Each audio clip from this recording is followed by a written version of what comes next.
大家好啊，歡迎收睇新股速遞。今日介紹嘅 IPO 叫做紅星冷鏈啊，上市編號為1641。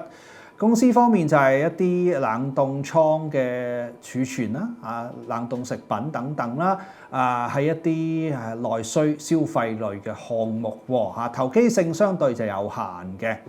12月31號招股，1月8號早上嘅9點30分截止認購啦。上市日係1月13號嘅。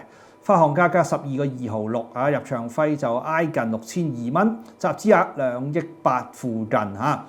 睇翻集資額同埋發行價格細，不過咧行業上面就真係挺沉悶㗎噃嚇，咁中性嘅行業多一啲，咁大家自己去留意啦。